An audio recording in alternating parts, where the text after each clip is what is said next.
Hi, my name is Trenika, and this is my response to the scenario regarding the HIPPA violation.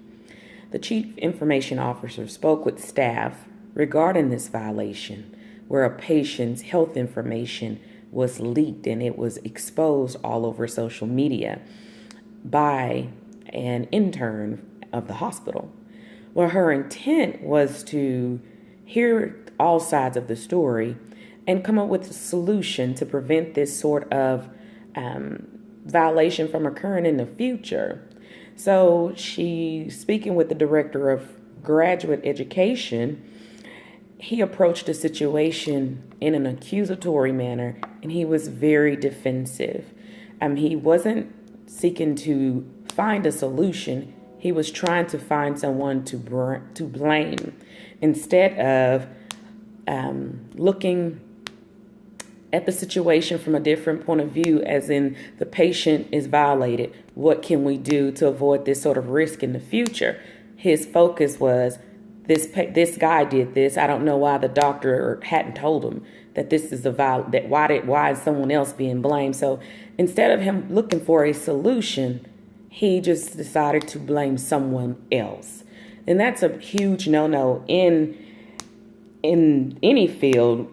Communication is the critical link to stakeholders. Therefore, it is important for those in leadership positions to communicate sincerely and honestly. He wasn't listening to understand. He was listening to respond. That's a huge no-no. You have to listen with the intent to help solve the problem, not be a part of the problem.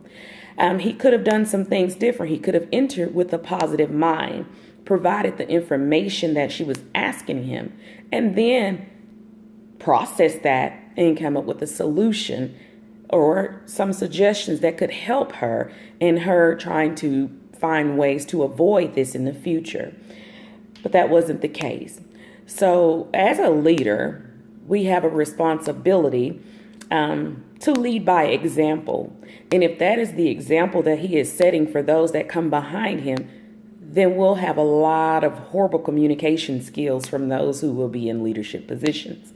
Because we have to know how to control our emotions. We can't lead out of emotion. You can't manage out of emotion. You have to be able to separate that from the professionalism and make sure that what you're doing or how you're responding to something is respectful.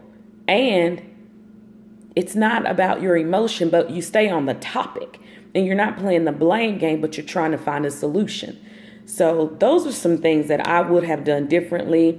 I am a solutions person. So when I listen. And I listen with hopes of coming up with a solution that will be beneficial for all parties involved, which wasn't the case in this one.